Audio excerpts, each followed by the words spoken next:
Oke, kali ini bukan dalam rangka upacara penarikan bendera merah putih ya, tetapi ini proses pengisian slop. Nah, walaupun di sebelah kanan ada bendera merah putih, ini bukan acara kenegaraan ya. Nah, ini proses pembangunan pengisian slop rangka untuk dak tingkat ya. Dikerjakan oleh dua pasukan yang diturunkan dari ini angkatan apa ini namanya ya, angkatan luar angkasa ya, bukan angkatan darat ya. Oke, ini memang langsung diterjunkan ini yang ahlinya langsung nih. Nah,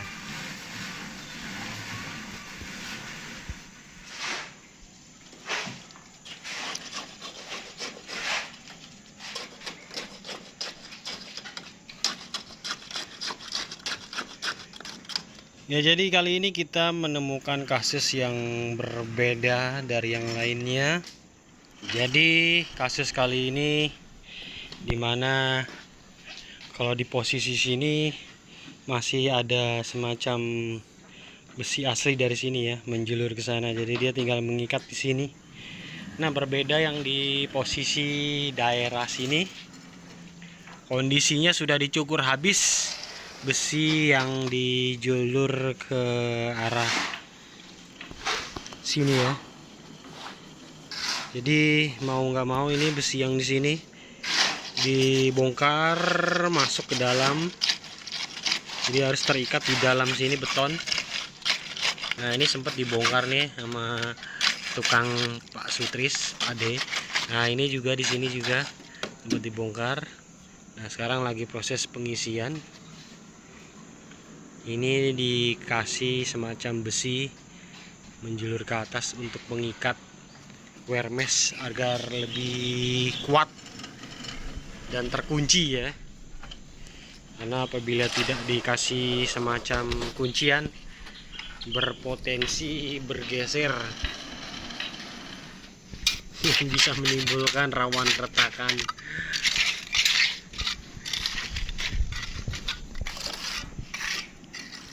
Nah, inilah bagian hasil bongkaran dari bangunan dak ini. Jadi tadi awalnya di daerah sini ya, karena besinya dicukur habis, terpotong, tidak bisa terikat, maka solusinya dibongkar tembok habis ke dalam agar bisa mendapat kuncian dari sambungan besi yang di sini, terikat ke dalam sampai di sini nih. Ini yang penunjuk arah tangan ini, diikat di sini. Nah, karena kalau tidak begitu berpotensi terlepas atau mengalami perceraian yang tidak diharapkan. Jadi besi itu bisa bercerai juga, maka harus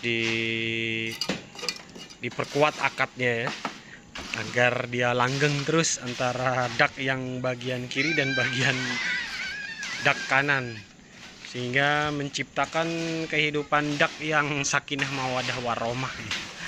Ini kebetulan memang kita memanggil penghulunya yang secara keilmuan syariatnya begitu benar-benar fasih ya, ahli. Jadi dia tahu benar nih bagaimana cara untuk melanggengkan ikatan besi agar bisa terus menyatu, meskipun dari sisi punggung tangan udah mulai encok-encok, tapi ya intinya begitulah pekerjaan yang dijalani oleh Pak De Sutris.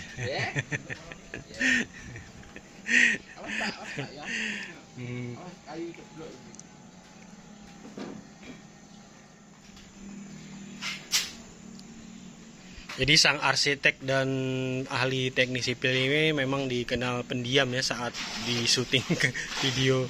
Tetapi kalau di balik kamera sebenarnya dia itu ceriwis loh, cerewet, dan sering memberikan edukasi. Namun karena memang orangnya pemalu terhadap dunia selebriti, jadi dia selalu menutup diri. Jadi harap dimaklumi netizen, memang beliau beginilah ya kan, seperti filosofis padi merunduk, semakin berisi semakin menunduk ya.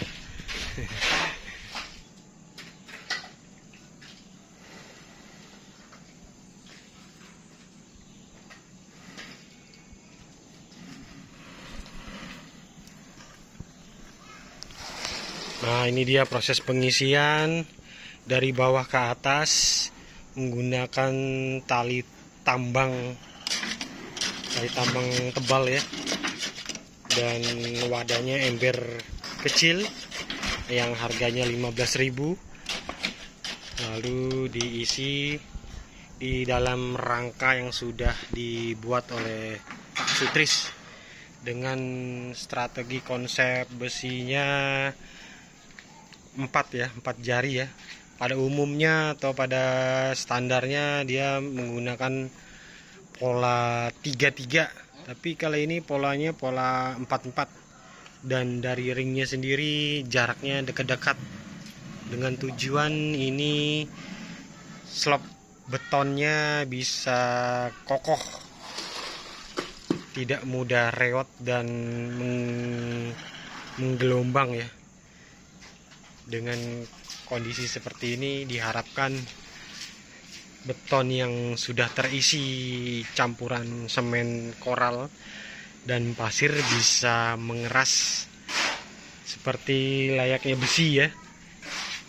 Ketika dikasih beban, maka lapisan dak nanti tidak terombang-ambing bak seperti naik perahu mengarungi samudra yang bergelombang.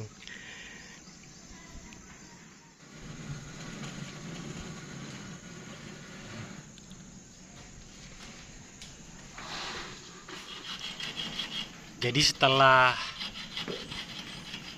ember berisi cor-coran itu dituangkan ke kotakan jaringan besi, lalu disodok-sodok menggunakan potongan besi agar tidak ada ruang atau bolong-bolong di bagian dalam, maka harus dinyodok-nyodok seperti orang main biliar ya, agar dia terisi padat, tidak kopong seperti sapi ompong. Nah,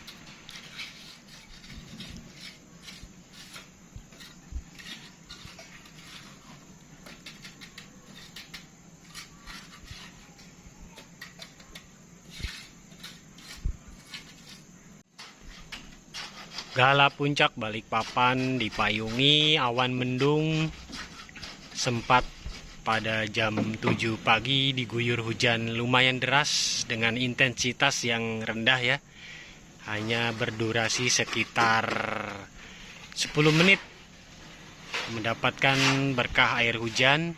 Saat ini kondisi langit sudah bersahabat. Kenapa disebut bersahabat? Karena langitnya mendung, tidak memancarkan sinar terik panas yang membara, tapi tidak juga turun hujan. Sudah barang tentu proses kondisi cuaca ini menguntungkan dalam pengerjaan pengisian slop balok yang dimulai dari titik nol ya, karena memang proses pengerjaan ini tidak boleh setengah-setengah, jadi harus dituntaskan dalam satu rangkaian, satu kesatuan yang tidak boleh terpisah.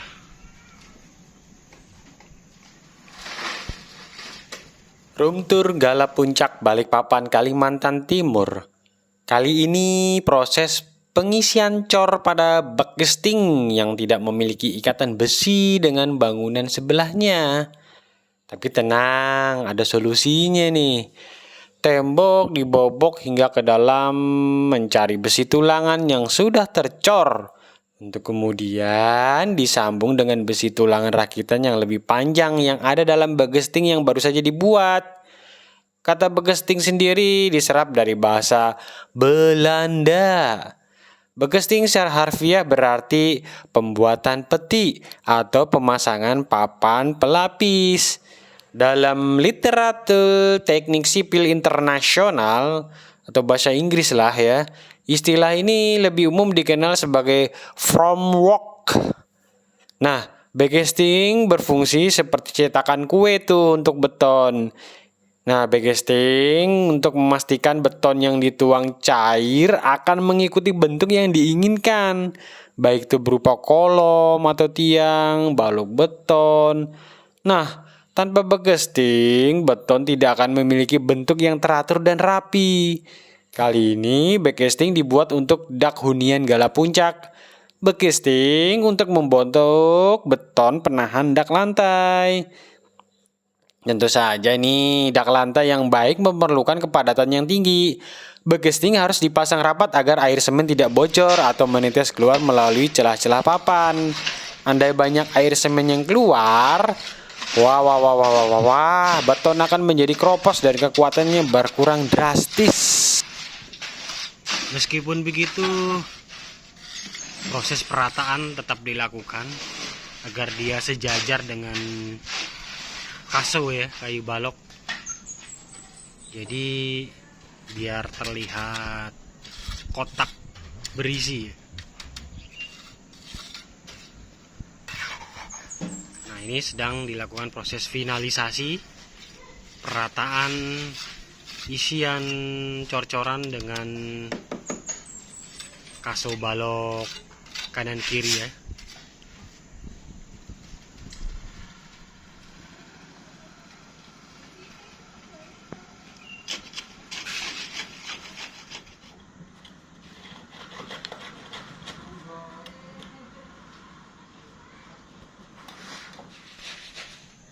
Itu tumben iki Pak deh. Biasanya anu asap-asepe. Asap juga wae kok. Tumben-tumbenan ini. Mulutnya teles ya, basah. Biasa dikering-keringin pakai asap ini nih. Ternyata dia ketinggalan nih. Ya, ini sudah waktu menunjukkan proses pengerjaan berjalan sekitar 30 menit ya. 30 menitan lah. Kita bisa terlihat di sini backcastingnya nih yang terbuat dari kaso kayu dan triplek 9 mili. Sudah terisi sebagian cor-coran dari semen pasir koral. Namun yang menjadi decak kagum ya, kita bisa melihat di sini tidak ada satupun celah ataupun rongga lubang yang membuat cor-corannya itu menetes terjatuh ke bawah. Bisa kita lihat nih, saksikan videonya. Di bagian sisi-sisi bawah itu benar-benar rapat. Ini menandakan bahwa memang backcasting yang dirancang oleh Profesor Dr. Pak Sutris ini memang benar-benar manjur ya. Top chair. Terlihat yang keluar nih hanya tetesan-tetesan air ya. Air jernih ya, air campuran dari proses olahan dari semen koral pasir ya. Jadi tidak ada terlihat bocoran semen-semen ataupun olahan pasir koral itu. Kita lihat hanya air-air jernih ya. Dia mengucur di bagian samping. Artinya sudah memenuhi standar SNI lah. Standar nasional internasional dalam negeri maupun luar negeri ya.